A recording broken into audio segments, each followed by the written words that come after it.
Hi, everybody. Welcome to the PC Perspective Podcast. This is episode 175 for October 20th, 2011. I'm Ryan Shrout.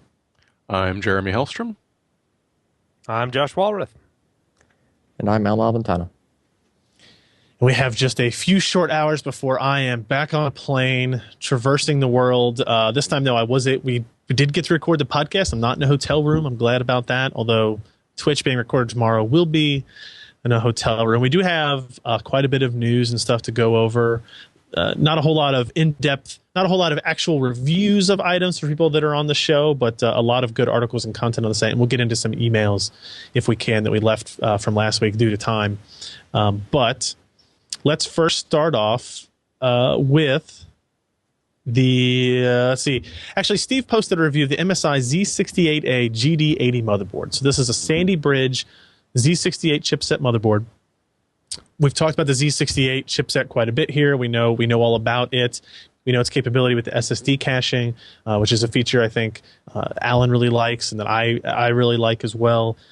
What's kind of new about this particular model from MSI is the G3 moniker, which is, basically tells us that it supports Generation 3 PCI Express. So PCI Express 3.0, which the bandwidth is 32 gigabytes per second. Is that for a full by 16 lane? Is that, or slot?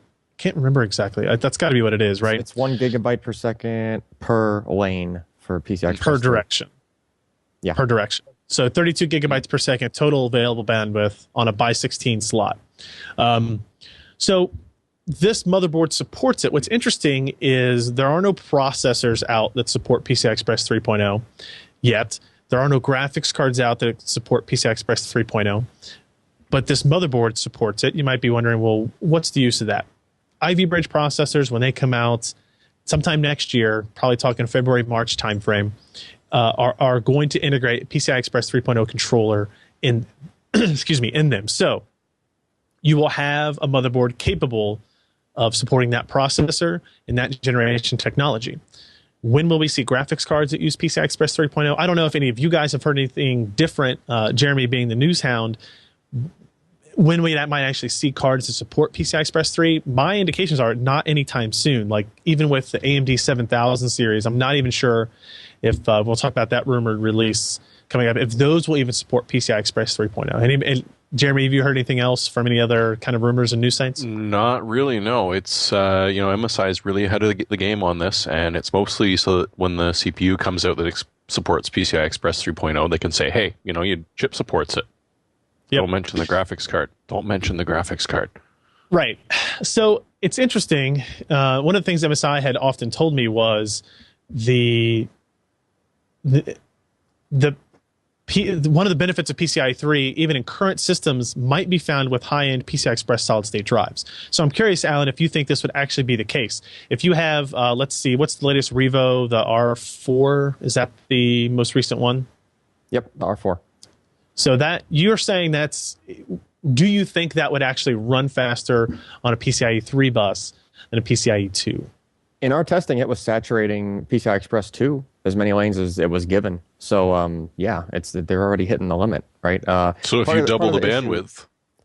Yeah, either they'll be able to double the bandwidth, or on the flip side, they'll be able to take that same kind of card and have the number of lanes that it's using so that it's more likely to be used in one of the, so when you're going SLI 2 or 3-way video cards and you end up with, how motherboards reconfigure themselves and end up reducing the number of lanes you have left on the tail end of the rows of PCI Express slots, right? You're more likely to be able to, if those reduced numbers of lanes are still going to be PCI Express 3, right? So if it's only running on 4 lanes, or just even 2 lanes, better chance that you're still going to get really high throughput through that card in those kind of situations too. So yeah, it's really just, I'm not sure how quick the uptake is going to be on that, because if you think about it, there's still room, there's still more lanes to go, right? So some manufacturers might just say, we'll just make a PCI Express by 16 solid state drive and use 2.0 because it's just cheaper to make the PHY or the interface chip, that kind of thing. So, or you phase out USB 2.0 and slap half dozen USB 3.0 ports on it. I mean, we can use up the PCI Express lanes if we want to. Yeah. Yeah, there's definitely no drawback to having higher speed bus. But keep in mind, Ivy Bridge will still only have 16 lanes of PCI Express 3.0 or 2.0 built into it, not like the X79 chipset and the new Sandy Bridge E processor that's going to have 40 lanes of PCI Express in it. So, it just depends on what you're on what you want to do with here. So definitely, if you're interested in a Z68 platform board, if you're looking at building a Sandy Bridge system in the near future, go check out Steve's review of that. It actually had some pretty good overclocking results as well. Something else that launched actually while I was in Alameda for the GeForce LAN 6, which was an NVIDIA-hosted LAN on an aircraft carrier, which, by the way, was very cool, very well-run event. Seamless, things were working great. I got to play 4 new levels of Battlefield 3, and they were a shit ton of fun. They were awesome. And also, it's also really cool to have your own server. So they basically started an instance of a server so we could kind of play around and do our tests for my demo, for my kind of workshop type event. I mean, you've got only 3 or 4 people. You're guaranteed to be able to get whatever vehicle you want as soon as you spawn. You could basically spawn right inside one of the jets. And we did a lot of see how close we can get to each other, fly by without crashing and stuff. You can have a lot of fun on one of those servers when there's just a few of you on there too. But they didn't really launch any new graphics cards. They didn't launch anything super major for the enthusiast market. What they did launch and talk about was something they called 3D Vision 2, which is very, very similar to the existing 3D Vision technology, but it adds a couple of things. There are new glasses. The new glasses have larger lenses. They have faster shutter speeds on these lenses. They're still not exactly cool looking, but I think that kind of, what are you going to do at this point? We're still talking about 3D glasses. Perfect. See how they fit Alan there? I loved how that happened. The other interesting technology that they added with 3D Vision 2 is something called Light Boost. And this is actually hardware changes in the way the LCD panel works. So one of the drawbacks previously with 3D Vision is that when if you look, the light noticeably dimmed. You're basically cutting the light output of your monitor in half because you're only looking at it through one eye every 60th of a second, right? That was one of the major drawbacks, and they couldn't really work their way around it with the current technology. Light Boost basically synchronizes display output with the glasses transition. And what it does is the monitors actually pulse light in time with the glasses lens opening and closing. So to the naked eye, it still looks like a seamless brightness level without the glasses on, but what's actually doing is it's flickering at a rate of 120 times a second, brightness more brightly. It's basically going on and off so that it's over saturating the brightness of the screen in time with the switching of the 3D glasses. So the result is an image that is much brighter than the original 3D Vision. When testing this out, actually on the GeForce LAN aircraft carrier, it was just a little bit dimmer, but much better than 3D Vision 1. Right? It definitely wasn't cutting the brightness in half. They're saying 60-70% improvements in brightness levels with 3D Vision. So if you've ever used any of the original configurations in hardware, that should be something that you'd really like to see upgraded. The only monitor announced to support this technology right now is the ASUS, what's the exact model number? VG278H, which is actually a 27-inch display. It has a 1080p resolution. So it's a 27-inch monitor at 1920 by 1080. So it's not going to be a really great, DPI display in that regard. Yeah, I mean, you're getting up to that realm. Of course, what we would love to see is a 27-inch display with a 2560 by 1440 resolution 3D monitor. But the truth is the panels just aren't there yet. And they're just cost prohibitive. So even this monitor is going to run you about $600. That includes one pair of 3D glasses. It's still expensive. That's the drawback to this. Is it's still, I think, too expensive to get any kind of mass adoption. Everybody that tried it at GeForce LAN that I saw, that I kind of talked with, really thought it was cool. They had a lot of 3-panel, NVIDIA 3D Vision surround configuration set up. a lot of racing simulators and flight simulators and that kind of stuff configured with it. And everybody liked it. It's just a matter of, are you willing to spend $600 on a 27-inch monitor in order to do this? And I think for a lot of people, that's just not going to happen. Monitor, even though I think most of us on this podcast would disagree with it, is the last thing typically that PC gamers think about, right? They build their system. They're like, what processor do I want? Which motherboard? Which graphics card? How much memory? Do I want an SSD? And then, some of the last things are, for most people, do I want this case? What kind of case do I want? Oh, yeah, and I need a monitor. No, I'll just use my existing one. And for the most part, that means people are dragging with them 21 and 22-inch monitors that are years and years and years and years old when technology has improved quite a bit. And I think that, unfortunately, for NVIDIA and ASUS in this case, that's probably still going to be the case. If you do have, also last thing to notice this is it's backwards compatible.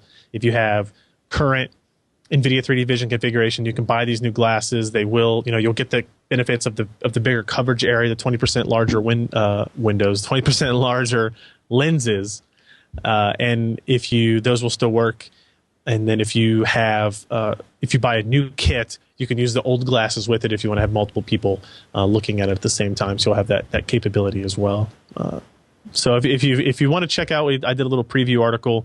Haven't actually got the hardware in-house yet to actually test and review, but hopefully sometime soon. Well, it's always funny how that works for gamers because, it's not 3D, is it? Because gamers don't buy new monitors, and it's probably the most noticeable upgrade because in a work situation, if you buy somebody a new monitor, their computer is faster, their email works better, everything has changed. It's so wonderful. And all you did was replace the monitor. But gamers, they are always thinking under the desk. They don't realize that, hey, monitor technology is evolving at the same speed, if not quicker in some cases, as the stuff under your desk. And you can have the most wonderfully high-end GPU, and if you're running it, 1620 by 1050, it doesn't matter. You're not using it. Yeah.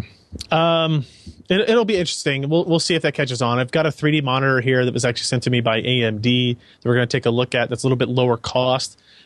I'm kind of thinking that we might see better uptake if these monitors support both NVIDIA and AMD solutions. Currently, that doesn't seem to really be the case. And these types of proprietary standards never work out well for anybody. If you are looking for a high-end power supply, check out the review. Lee posted a review of the Corsair HX1050 Professional Series power supply. It's actually a really good unit. We have one in here that we used for our Bulldozer testing, our Bulldozer overclocking, rather, and it was a great unit. It was quiet. It was efficient. It got the job done. 1,000 watts is obviously more than I think a lot of people need. Lee was fairly impressed with it. Got a silver award from us. If you're looking for information on a new power supply, go check out that review that we posted up there as well. And then one other review that I'll throw out there, I think everybody should go look at, is Matt's review of the ASUS N55 notebook. This is a 15.6-inch display notebook, Core i7. It has a discrete NVIDIA GPU. Let me see, the GT555M 2 gig frame buffer, which is really, really kind of big. Supports NVIDIA Optimus technology, so it seamlessly switches between the integrated and the discrete graphics. Uh-oh. Did my video freeze up in here? It certainly did. But my audio is still working. You hiccuped, you're but you're back back now. Okay. Better. So it's kind of a mainstream notebook. It's 15.6 inches, which is obviously the most popular out there. Matt kind of hypothesized that this is one that it's attempting to do everything for everybody. It's not a great gaming machine. It's not a great thin and light. It's not a great portable, but it does do most things pretty well. And I want to see here. I'm going to go find the price of this machine. I think it was relatively modestly priced, and it got pretty good battery life. Again, $1,200. So it is high, but he said it had a really good screen. It had discrete graphics that did pretty well at gaming, competed with a lot of the higher end solutions in terms of GPU performance. So if you are in the looks, that's not even a correct sentence, I don't think. If you are on the lookout for a new machine, maybe looking for something for one of the parents or your friends, wife, girlfriend, boyfriend for the holiday season, check that out. We have a lot of new notebook stuff coming out very soon from Matt as well, including getting our hands on our first Zen book. So we will see. Now, there is something else we're going to talk about before we hit our ad break for this week. And it's interesting we talk about advertising right there because that involves money. And it's something apparently Intel has quite a bit of. Josh, they apparently had, it's like we'd say this every quarter, they had another record quarter. How much money is Intel not giving us? Intel is vacuuming all of the change out of your pockets as we speak. You walk over a grate like somewhere, they're grabbing the change and the dollars out of your wallet. You pass through a security sensor or an X-ray, they take the damn magnetic stripe off of your credit cards and debit cards.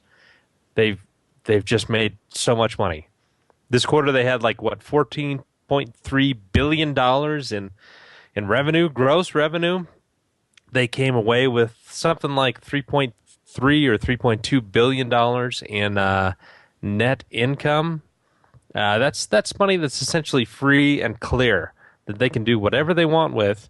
And in fact, they do whatever they want. That's almost 25% profit margin. That's for an organization that large. Wow. It's pretty amazing. And to put that in perspective, AMD makes about $1.5 billion a quarter. Gross. If they're lucky. Yeah, that's their gross revenue. 1.5 to 1.6. Intel's profits are 3 times as large as all of AMD's income. Yeah, 2 to 3 times. Yeah. And when you're talking, actual revenue, that's like 2 years worth of revenue from AMD. I mean, it's just insane. And there are many reasons for that. Primarily is that Intel can make chips like nobody's business. Their process technology, they've been at 32 nanometers for a year and a half, year and 3 quarters. They've been shipping that stuff nonstop. Sandy Bridge is an excellent design. Hyper-threading.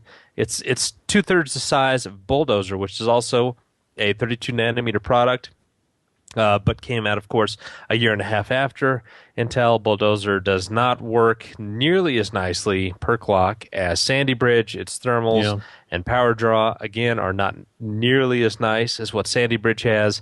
And that's including that Sandy Bridge has an integrated graphics portion as well, and Bulldozer does not. So AMD's got some real big catching up to do, and the market is rewarding Intel for their efficiency in both manufacturing and design, and people are buying a lot of their products. Manufacturers are supporting these in their PCs, in their notebooks, everything they could sell that Intel will do. Intel is you can't able even tell to, what a horrible failure Atom was. Doesn't even show up on their bottom line. Interesting that you say that about Atom, but I will get there. Okay. The biggest thing that Intel has is they can provide as many chips as you want. Manufacturer says, hey, I need 20,000 chips this month. Can you get it to me? Intel says, not a problem. AMD says, well, you're going to have to get in line maybe in about 4 to 5 months. We can fulfill that to you because our yields on Llano are so bad. We've only started Bulldozer. You're out of luck. People turn back to Intel. Hey, we'll provide you what you need. What do you need? They give it. You sell products. You put it out the door. Now, the one weak spot that Intel had was, in fact, in the Atom processors. If you look at the area that they're competing in, they have 2 main competitors. One is the ARM series. ARM makes pretty well. I mean, they license out these designs to a multitude of chip makers. They make products that are low power, pretty good performance, and they occupy the niche that goes from basic handhelds and cell phones up to tablets, up to some netbooks, and you have the ASUS ePad Transformer, which is kind of like a super tablet notebook. these are things that ARM is really good at. This is one area that AMD is actually able to compete well with Intel in. The Bobcat architecture is really fantastic. It's got good graphics. It's got better CPU performance per clock, and the thermals and the power consumption is right around where Atom is. So we can see that with a little bit of competition, Intel does not look so formidable, but they haven't done a whole lot with Atom for the last couple of years since its introduction. Now, that's going to change. They realize how important this lower-end, low-power marketplace is, and we're going to see a much more aggressive roadmap from Atom in the future, but it's still going to be a couple of quarters before we see these improved products. And during that time, AMD is going to have the 28-nanometer Bobcats, which will be dual-core and up to quad-core, better graphics, faster speed, a better product altogether, and they will have products at a much wider TDP range than what we see currently from AMD. So they're at least going to have competition there. But in the rest of the market, servers, notebooks, desktop, Intel is just reigning supreme. I mean, there's really no competition right now from AMD. The one thing that we do not know is that how well the Bulldozer works at a lot of these server type workloads. We don't know how Interlagos really does in the type of environment they're aiming it at. A lot of people complain that. Pardon? Damn you, Cray! I know they've taken all of those damn chips. Every single one of them. But when you look at the workloads that Bulldozer were designed for, I think they were primarily server-based, and then they kind of migrated this design to the desktop. But we don't know how well it's going to do. But Intel knows exactly how well their Xeons do, and ever since they implemented QPI and the integrated memory controller, I mean, it's been a clean kill in servers, and the things that AMD was once well known for, namely hypertransport and their integrated memory controller, NUMA architecture, those advantages are no longer there, and the IPC has suffered greatly.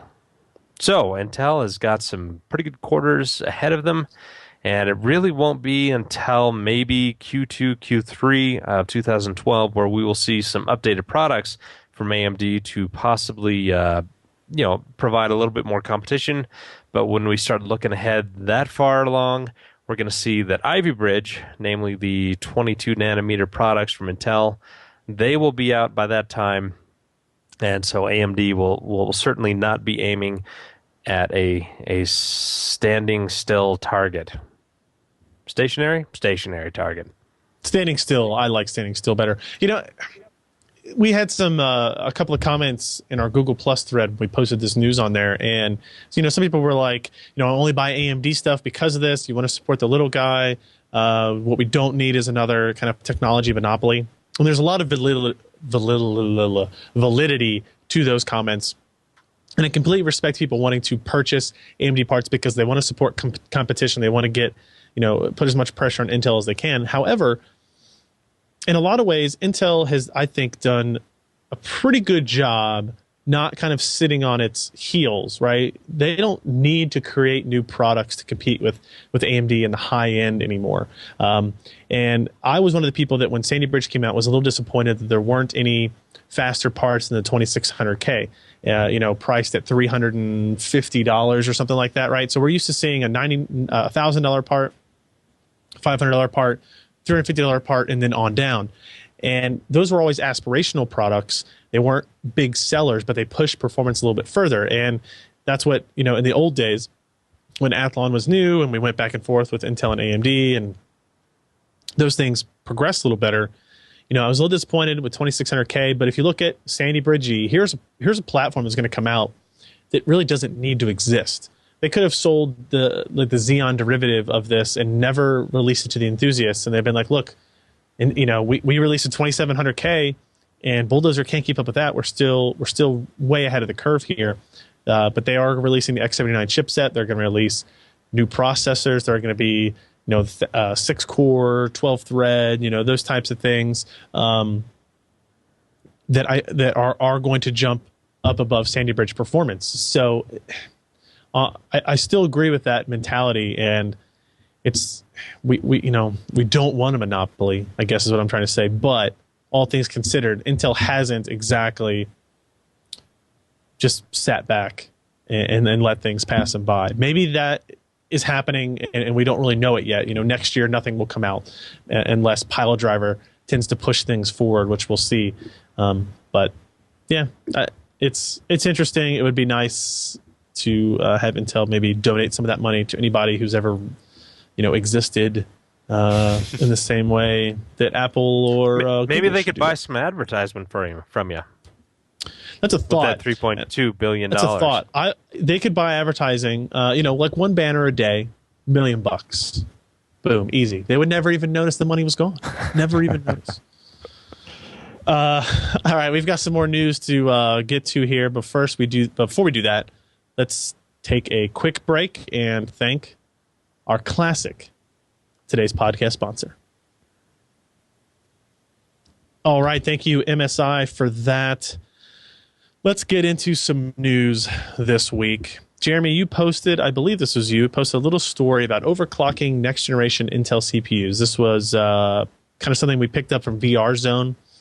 And this is all about what's new and what's added to the story in terms of overclocking the new LGA 2011 parts, the ones I was just talking about, the X79 platform, the Sandy Bridge E processor.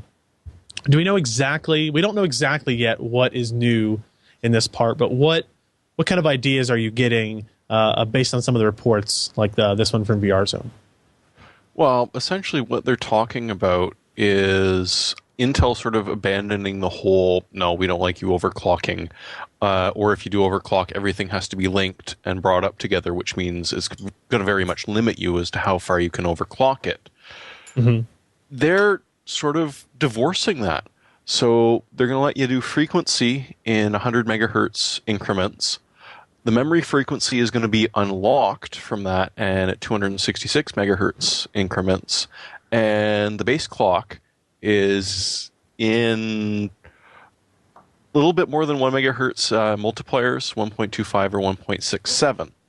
And you can also download or downscale your PCI Express and your memory frequencies so that you can actually split them out instead of having them locked stepped with it. So as you crank up your CPU processing power, frequencies, you're also taking up everything on the motherboard, which leads to instability very quickly. So yeah, it's weird that if you remember with Sandy Bridge, overclocking was almost done completely with multipliers. Yes, because only on the base case. Clock, the base clock, it starts at 100. If you could get that to 105, 106, 107, that was... You were lucky. Yeah, you were lucky. Were doing golden. Yeah. What they've done is they've got this... Some people are calling it a strap. Some people are calling it a course ratio. But what it basically allows you to do is you can start at 100, or you can start at 125, or you can start at 167, and that's actually your base clock, and you can still adjust multipliers from there, but it has multipliers that then adjust down to keep your PCI Express and your memory kind of all at the same thing that they didn't have in Sandy Bridge that they've added in for this kind of enthusiast platform.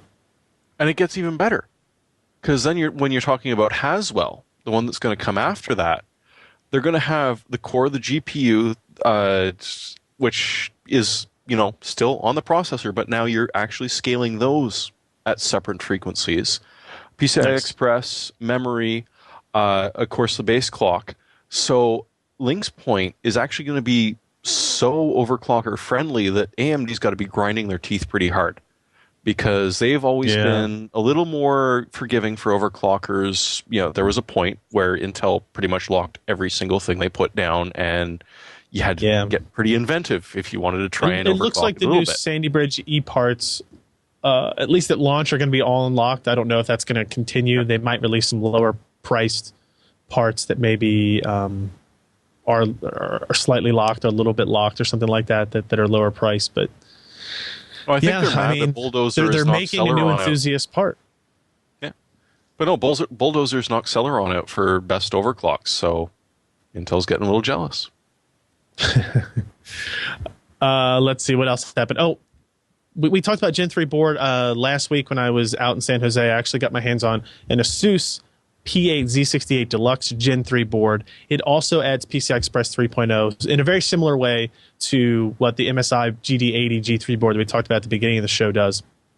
Although, one of the guys at ASUS mentioned something very interesting to me that I'm hoping I will get to test in the not-too-distant future. He said that even with current existing processors and existing platforms on a Generation 3 motherboard, or a PCI Express 3.0 motherboard, I should say, enabling PCI 3 greatly reduced GPU stuttering, even in like multi-GPU, obviously, and in single GPU configurations. And I don't really understand how that's physically possible yet.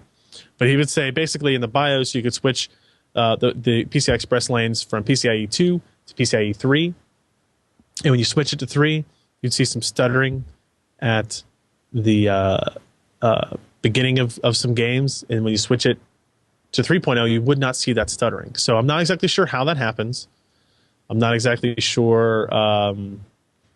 Probably latency. Reduced latency.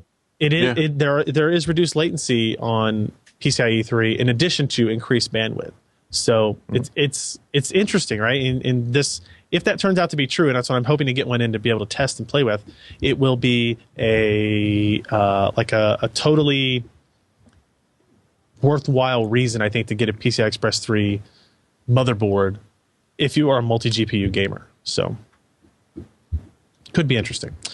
Something else that happened, we were talking about salt and electrons and hard drive platter densities, and I have no idea how those things interact or relate to each other, and I was hoping somebody could explain it.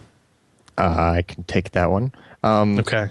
So yeah, some researchers, I mean, there are research companies that do nothing but materials research, and there are also some that do nothing but materials research with respect to hard drive platters and how they're made and what the materials are that you use to make them.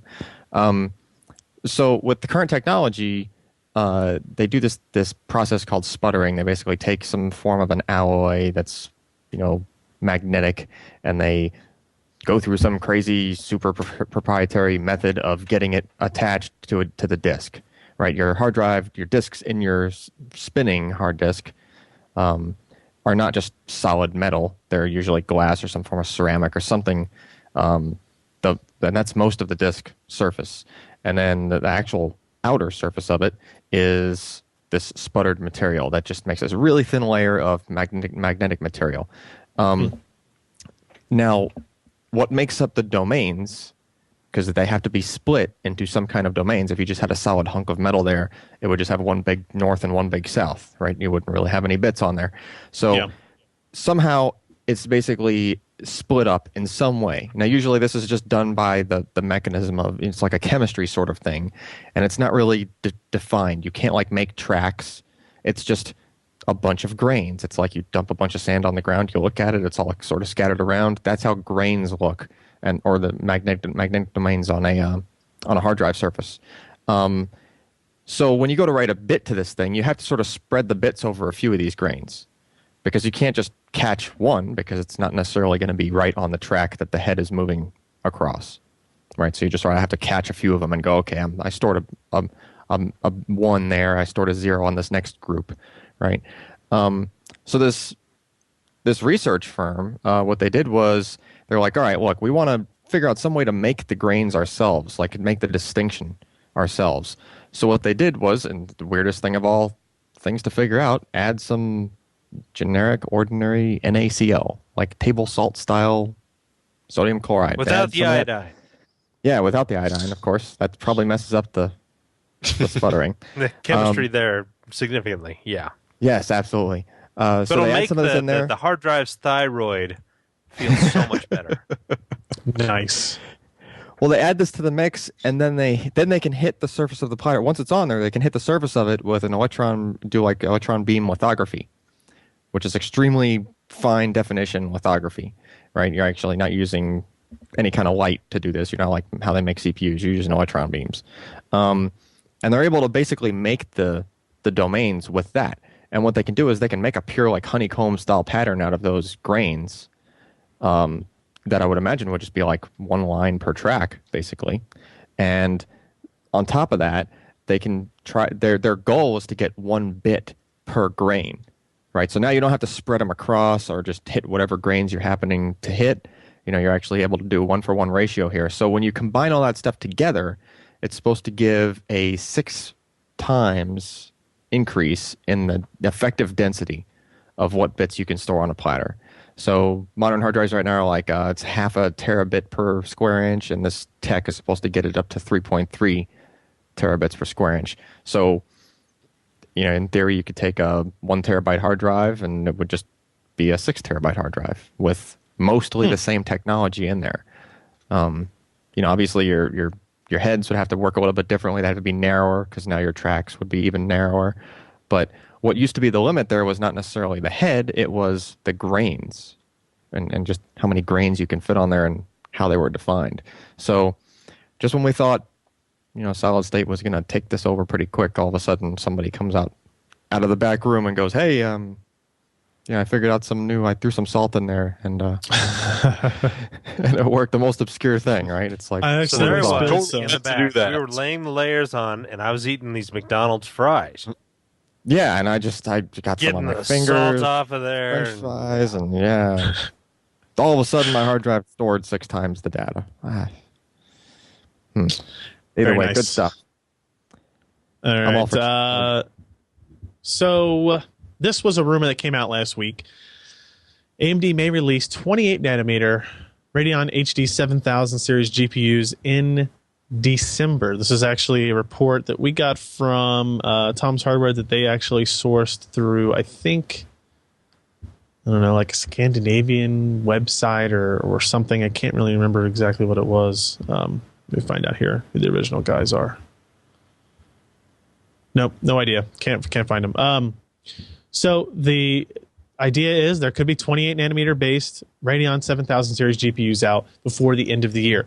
Now, they don't necessarily say which part these are, but if the 28 nanometer, are they just going to be rebranded 6900 series parts? Are they going to be low-end parts, like kind of what the rumored NVIDIA 28 nanometer GPU releases will be as well? Josh, have you heard anything about this kind of time frame or what these GPUs might actually be? We've heard a little bit about NVIDIA's in the rumor mill, but not much about AMD's.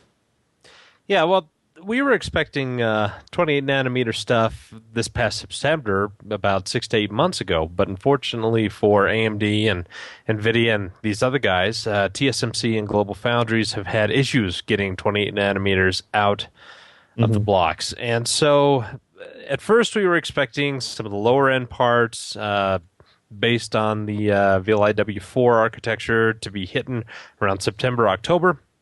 It's not been the case.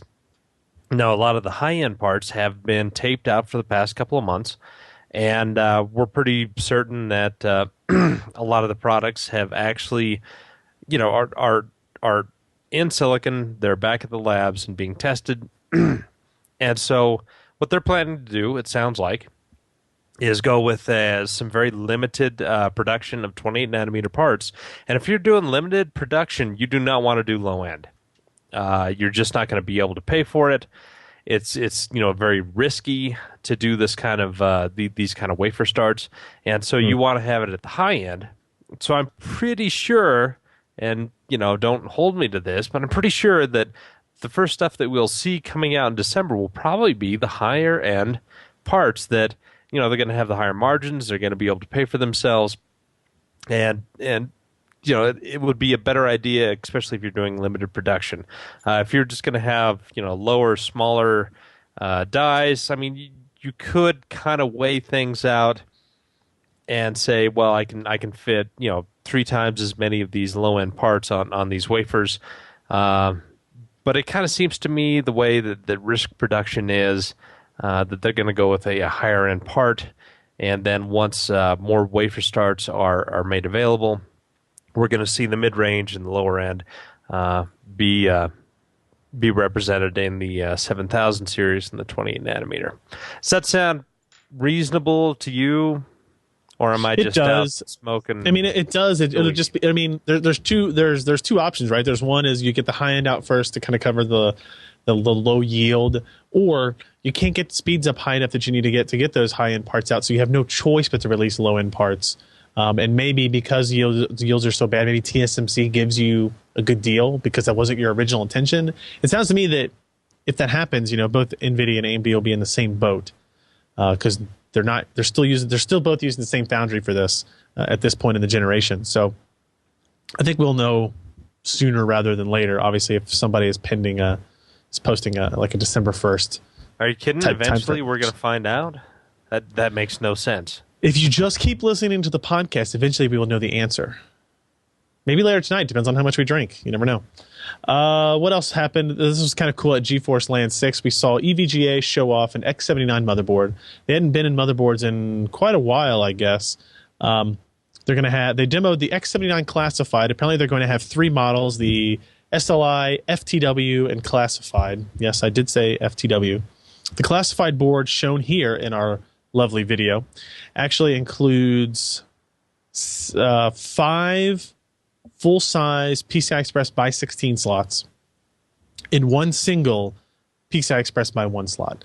It's a larger than normal board, but it has all the features you'd expect. It's X79, so it supports Sandy Bridge E. You can see there's 4 DIMM slots. This board will support quad SLI, as you might expect. And originally, there was supposed to be a demo of quad SLI working on this board, but apparently at the last minute, they kind of had a little bit of a stability issue there. So they backed off to just 2 GTX 580 SLI configuration. They're also running an overclocked. Intel also showed their own water cooling block that's going to be released in conjunction with Sandy Bridge E, not shipping with it. And they will not have an option to ship with it that like AMD has with Bulldozer parts. It will be sold completely separately.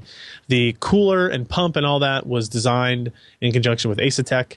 But apparently, for whatever reason, they really wanted to point this out, that the fan was designed and built by Intel directly, which will offer a, quote, superior single fan cooling solution, also optimized for outstanding acoustics. So they brought that up a couple of times, and it makes me think that they're going to be surprising people with this part of it. I'm not exactly sure how excited I could get about a new fan, but it would have to be pretty impressive. because fan producers like Noctua. Sure. Yeah. I think their Swiss term. They have no experience in making high, CFM quiet fans. Intel is going to revolutionize this area. Yes. Never heard of them.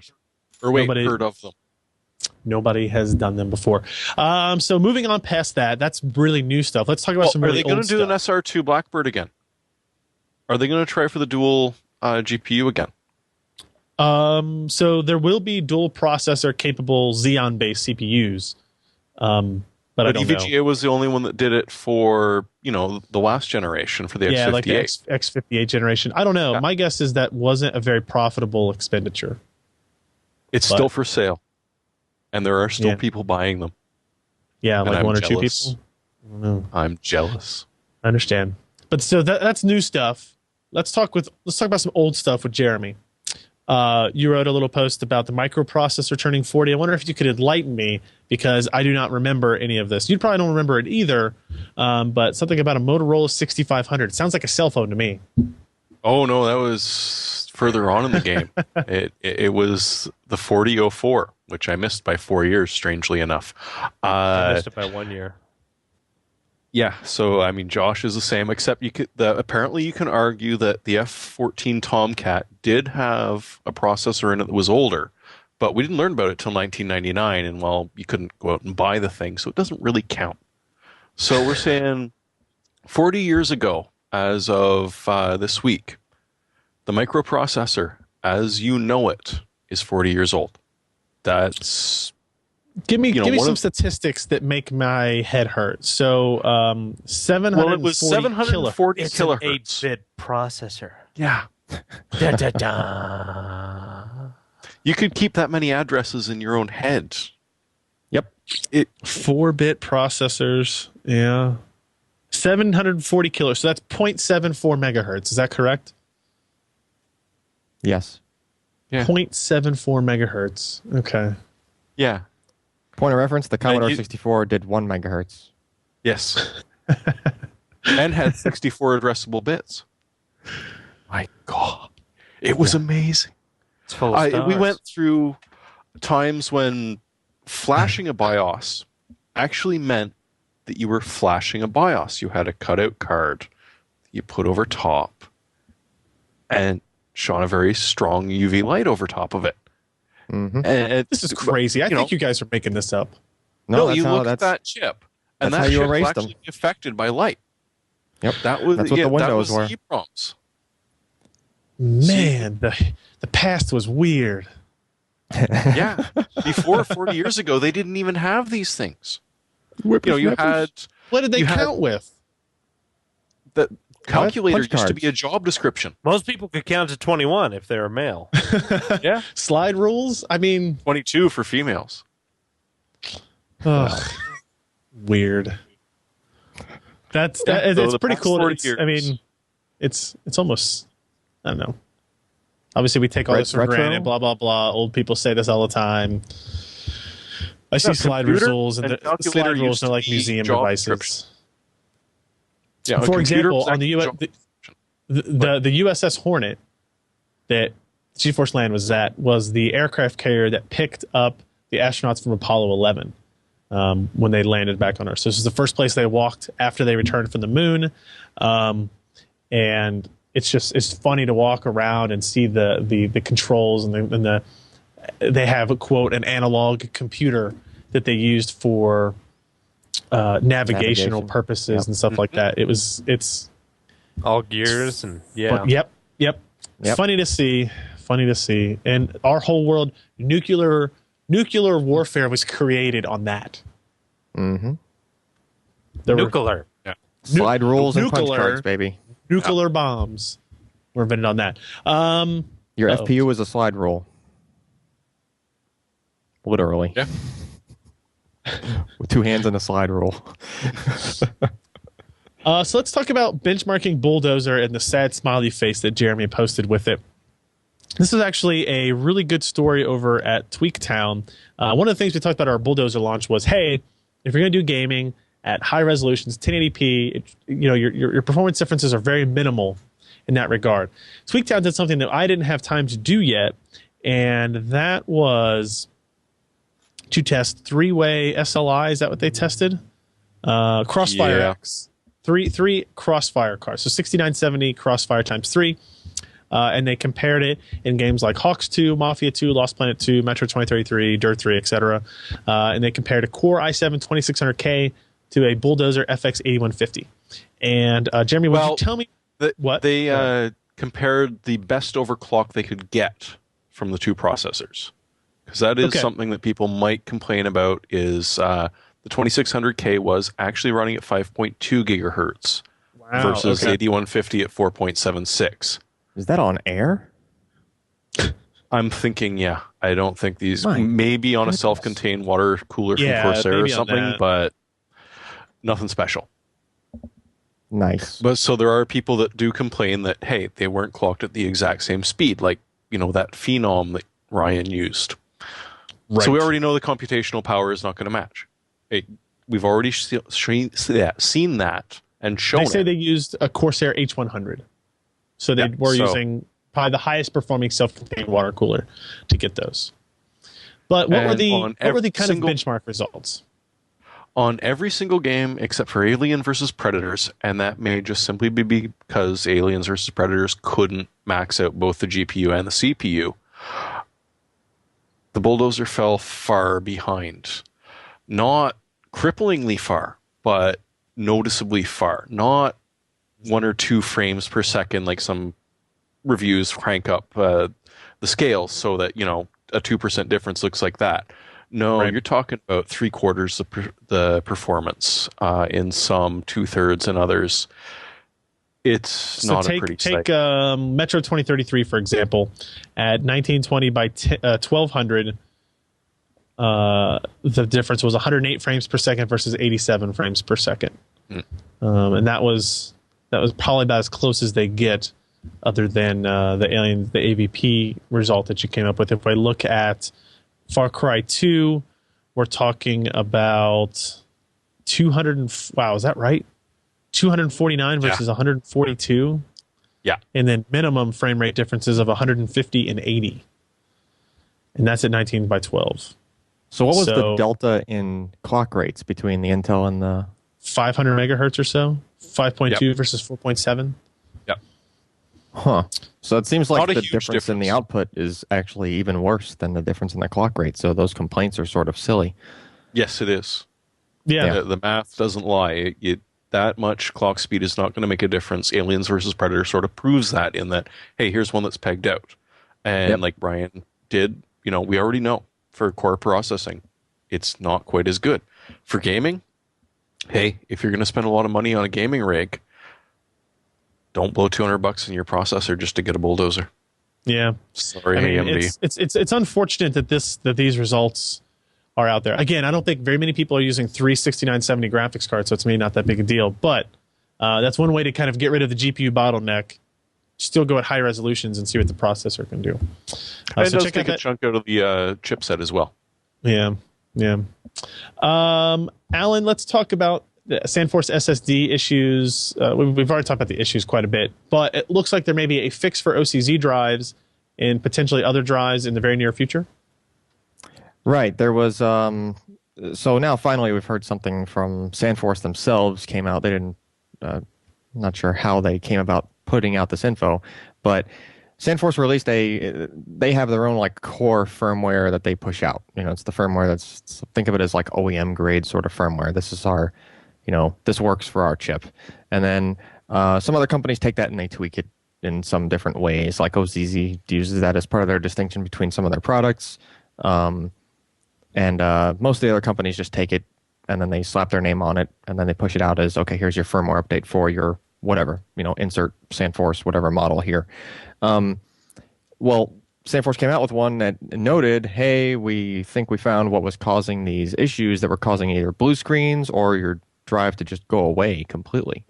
So sort of along the lines of what happened a few months back with the 320 series Intel, where, after like a month, they went, hey, we figured this out. Here's the firmware to fix it. Same kind of deal, except now, since it's not like Intel, they make the drives. They put out the firmware. It's right from them on both fronts, right? SandForce, you got to do all those leapfrog stuff, right? So this firmware has to make it and trickle through all the different manufacturers, Corsair, Patriot, or anybody else making a SandForce-based solid-state drive. Right. And you have to wait for them to push out the firmware. You can't just get this firmware straight from SandForce, for example, and just stick it on your solid-state drive. It's not going to work. Likewise, you can't take OCZ's firmware updater. They were the first to actually update their, their OCZ's SSD toolbox does the firmware updates for their drives. It's sort of multifunction tool. So they just threw it in there and pushed it out, and here's your new version of it. OCZ SSD toolbox software. But all the other companies, you're just gonna have to wait. So that's sort of a pain in the butt. The other thing we're not absolutely sure of is, did this fix the problem for sure? And that's just something we're going to have to wait like a month or two and see what happens to reviews, consumer feedback that shows up on all the various, Newegg and whatnot, different places on the web. But I still think it's going to take them a little while to sort of recover from this, because when you come out with the firmware, up till now, we've sort of been scratching our heads going, well, is this just because, the people complaining about it are the most vocal? And it's really hard to, sort of gauge that, especially if it's a really intermittent kind of a problem. And now that there's, now that this news is out, it's like, hey, there was actually an issue. I do want to say something. People who might be listening, and Rex Red in the chat said, I only upgrade firmware when something does not work right. With this drive, when it doesn't work right, you lose your drive, right? You don't get all your data back. So this is one of those times where it's very important that people that have this drive and are preemptive in doing that, because you don't want it to happen to yours, because it's not like a BIOS where it's kind of finicky and maybe it doesn't boot once or twice and you can just reboot it enough times and it'll work again, and then you can update the BIOS. If it blue screens and disappears, you may be SOL. So it may go away completely. You'll be lucky if it blue screens your box and first of all, when it does this, just so you know what the symptoms are, it'll blue screen Windows because your hard drive just disappeared, basically, as far as the operating system is concerned. So it just panics, blue screens. Right. But when it reboots, the only way to recover the SandForce chip itself, to like snap it out of it, is to power cycle it. So if you're just hitting reset on your system, that's not enough. You have to turn the system off and turn it back on. That's the only way it's going to come back. And part of the catch is if it comes back, because there are situations. Ryan actually has one drive that's been doing something similar to this. But it's a Vertex 2. Which true, which is also cause for concern because SandForce didn't say anything. I've had people on Twitter ask me, hey, actually just today somebody replied to me on Twitter, said, hey, my Vertex 2 does this. Are they going to submit something for that? And I'm like, well, crap. Now I don't know. So that's right. So that's another unanswered part of this. But looking back, I was digging around some today, and it looks like there's an awful lot more reports for this, the newer SandForce, for the 6 gigabit SandForce related chips. In other words, like Vertex 3s, Agility 3s. I had an Agility 3 that did this exact bug. It disappeared to the system a couple of times, and then like at the third or fourth time, it never came back.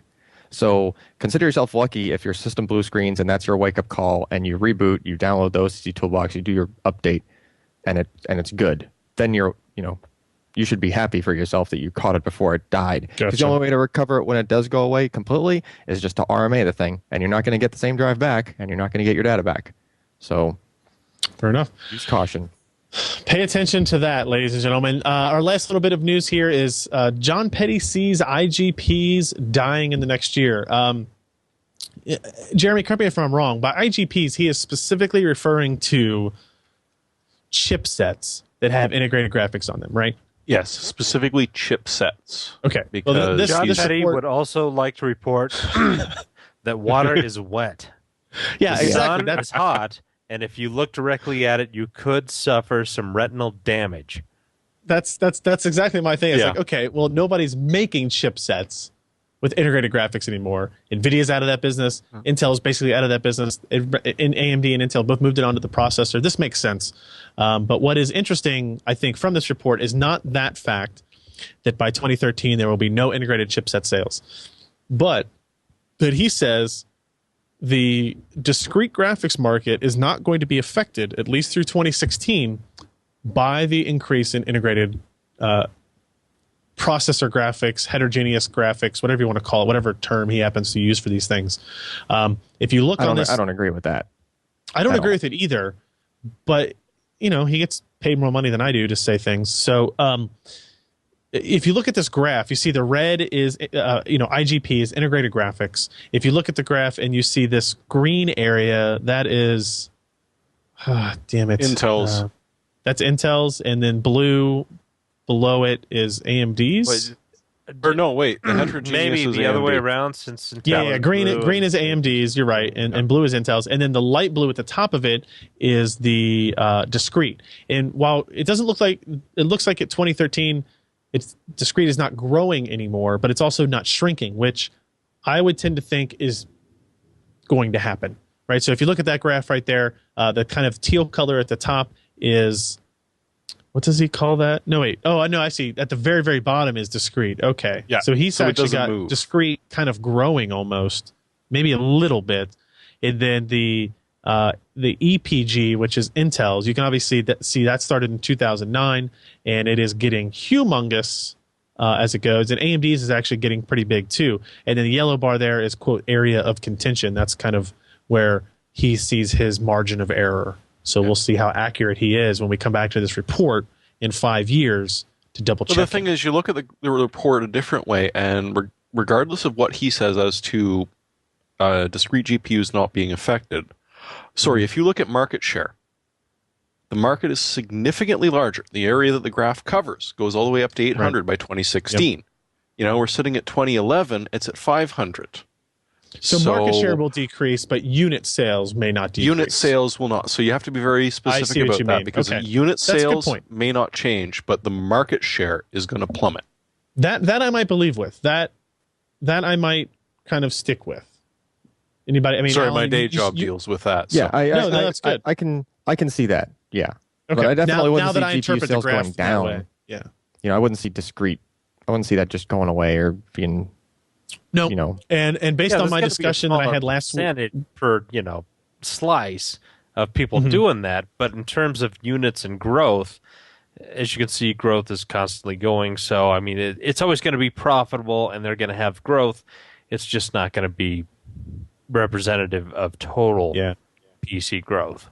So if you want to keep your market viable, what you do if you can't sell as many units as you used to is raise the price per unit.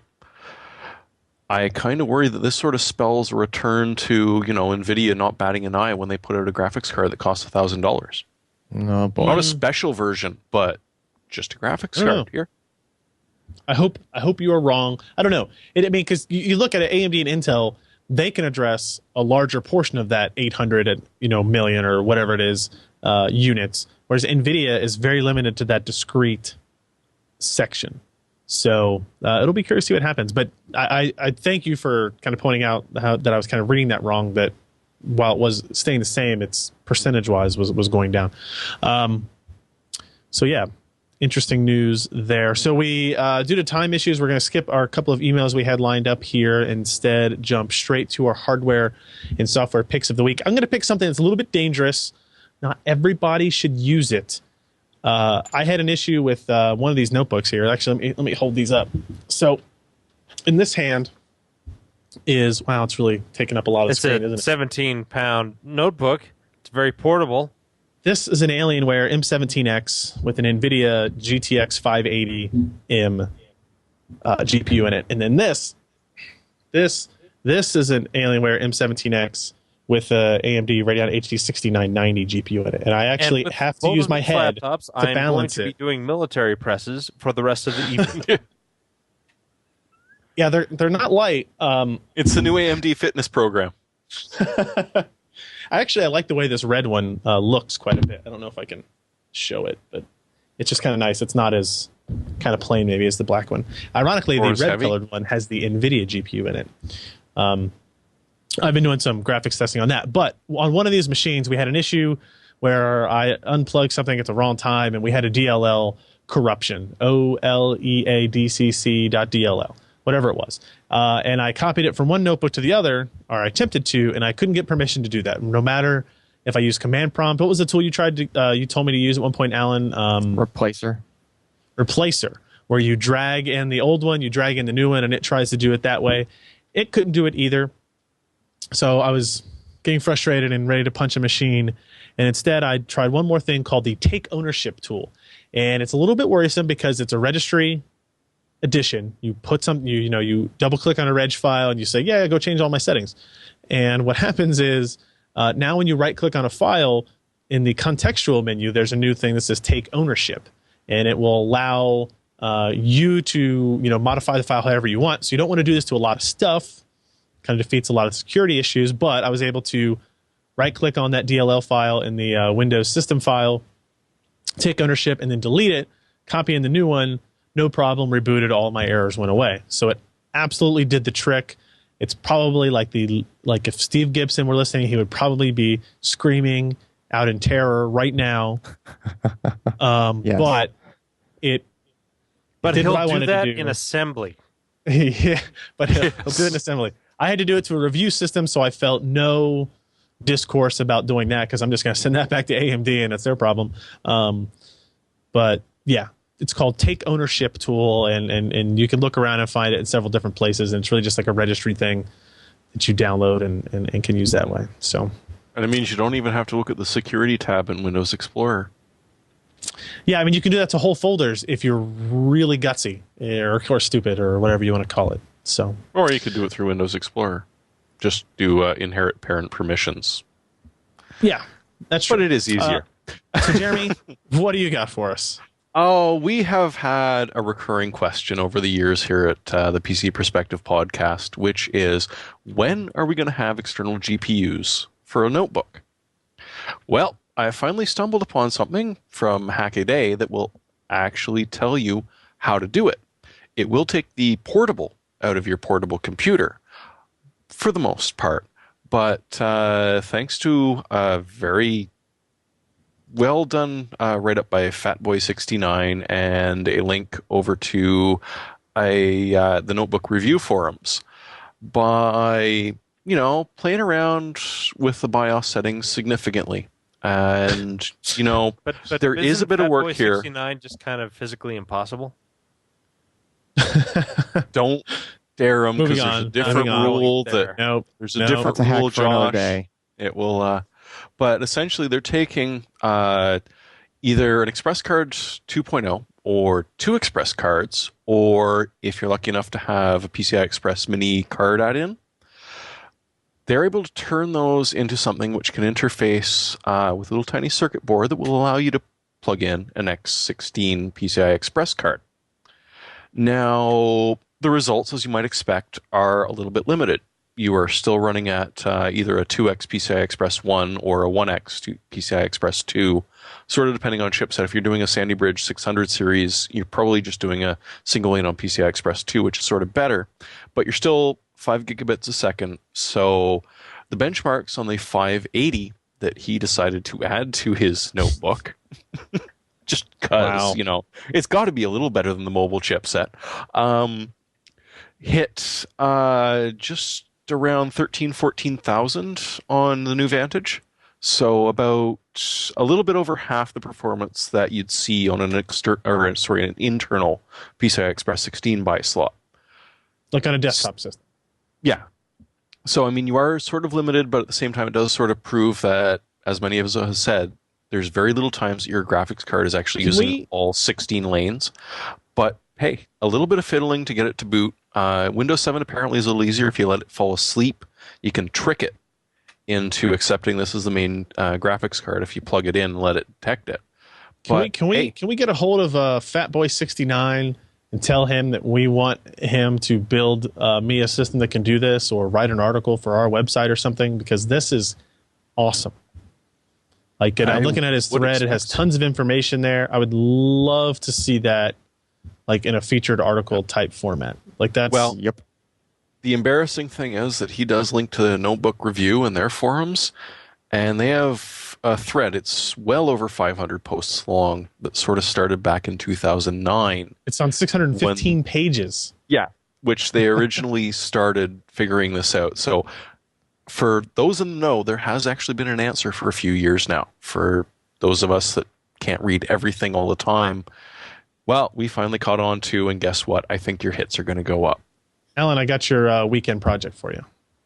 Okay, I'm on it. Cool. Thanks. Josh, what do you have for us? Me. Some 11, 12 years ago, I played a game. It's called Thief. It was eye-opening. I was used to shooters like Doom and Quake 2, and suddenly there was this first-person sneaker out, and it was fantastic, and I walked through it very stealthily and quietly, and it was fantastic. And I haven't experienced that for quite some time, but somebody's released the dark mod for Doom 3. It takes the Doom 3 engine. They apply essentially the Thief game to it. They've got all kinds of different missions and whatnot, and it's all free. You can download it. It's like 1.6 gigs, and you can relive that happiness all over again. I think I sacrificed my Doom 3 CD just from pure disappointment. It's disappointing. As you probably should, but now I'm sad. I've kept now mine. I'm sad. All right. Alan has something for us. Alan, is it a external graphics card for notebook? No. Something I thought was going to be gimmicky, I found myself using legitimately, not just the joking around that everybody on the internet seems to be. So just real quick though, when I first got my iPad, I used it too. Well, yes, it was originally on an iPad, right? But not integrated as well. You could download it for iPad. I just meant in general. But anyway, go ahead. What? Are you talking about Siri? Are you talking about the new voice recognition Siri used to be software? An app, actually. This is the first time you've ever read Hyperion? Dan, come on. Dan, no, but I've actually found myself just using this thing legitimately. Like, I know everybody's doing the silly. Talk to your phone right now. What do you want me to do? All I can really think of doing right now is the gimmicky crap. Set an appointment. I don't know. Tell I have a really important meeting with my boss Ryan at 3. Well, the keynote they did has all that, legitimate stuff in there. Oh, I could just be like, wake me up at 6:30. Siri sucks. Yeah. Whoa. I set it for 6:30 a.m. Yeah, there you go. And then it set the alarm. See? Simple as that. That's pretty cool. I agree. No, I'm jealous of that feature as an Android user. Ryan sucks. Oh, it's disappointing. Somebody's got Siri saying Ryan. I saw my favorite Siri screenshot was I forget who posted on Google Plus. They said, "Call me penis," and the result was, "Okay, penis. Now what?" Wow. Like that was the reply from Siri, and I thought, okay, I like that. That's smart alecky enough. I can appreciate that. No, Dave. Yeah, that's no, Dave. I'm sorry, Dave. I'm afraid I can't do that. I got it to do that. You have to talk it into it. You realize that? It's like, here, let's see what happens. No way. Open the pod bay doors. No way. That's a rather insensitive thing to say to an intelligent agent. Oh, Whoa. So it's got all kinds of movie references and stuff built into it. You could be like, I think it's funny. No, I think it's good. Alan, I don't understand. Oh, it said "beam me up, Scotty." Misinterpreted it. Oh well. I think it could be cool, but not perfect yet. No, but I do found myself Leo, doing, I like Leo's complaint. Every time he uses voice recognition software, his son just starts like yammering in the background very loudly, just so make sure it screws it all up. That's exactly what would happen to me around kids. But if I needed to, if I needed to call my dad when I left the house in the morning, I could just be like, call my dad when I leave home, and it would just do it. It would set the reminder or just do it. So that's the kind of stuff I'm just finding myself doing, because I'll just pick it up and do that. I don't want to fumble with the app and hit God knows how many somebody buttons. says to ask it, what does napalm smell like in the morning? Crash it actually does that. The chat room is all like about the I want to hide a body one, because that's that one was pretty funny. That's the funny one. And you can take it further. It'll actually, like, if you tell it, swamps, then it'll find you the closest swamp, right after that. So, yeah, it's kind of funny. But I've been using it for a legitimate reason. I gotcha. No, I get it. No, Siri is a murder assistant. I think that's what they should market it as. So I really thought it would be all gimmicky, and it'd be one of those things that only showed up for, people only used for the first 5 minutes they had the thing and then just never touched it again. But you're still within the first week of getting it, so we'll see. I'm not going back to using the keyboard for any of that crap. Oh, God. Could you imagine having to type crap out? That would be so awful. Young whippersnappers had to use the keyboard. Damn it. I mean, pen and Post-it notes are just... How's your cursive writing? We're really close to that, Scotty picking up the thing and being like, computer, trying to talk to the old computer from, what was it, Star Trek 4 or whatever. It could be cool. Once it learns to separate your voice from around noises and other people's voices, even better. So that's going to do it for the show this week. 1-888-38-PC per toll-free telephone number, USA and Canada. Podcast at pcper.com is our email address. We did have some emails. I apologize we didn't get to them this week because we were crunched for time. pcper.com/podcast is the URL that you should all be visiting very frequently, or just pcper.com. But pcper.com/podcast to share it with your friends if they're interested in hardware, if they want to talk about, tell them about recent episodes, talked a lot about Battlefield 3 performance and what kind of hardware you're going to need for that. That would be very cool. And then, of course, twitter.com/PCPer or twitter.com/Ryan Shrout if you want to keep up on all of our news and information going on that way. If anybody is going to be at BlizzCon, come see me. I'll be hanging around the NVIDIA booth doing a couple of workshop-type events around some different PC games there. So come up and say hi. I'd love to meet you guys. So, that should be fun. At least I'll get out of the cold and the rain here that just started and into Disneyland shortly thereafter as well. I'm excited. Can you tell? I love Disney. Going to Disneyland. Yeah. Anyway, so we will talk to you guys next week. I'm Ryan Shrout. I'm Jeremy Hellstrom. I'm Josh Walrath. And I'm Alvin Tano. Thanks for listening.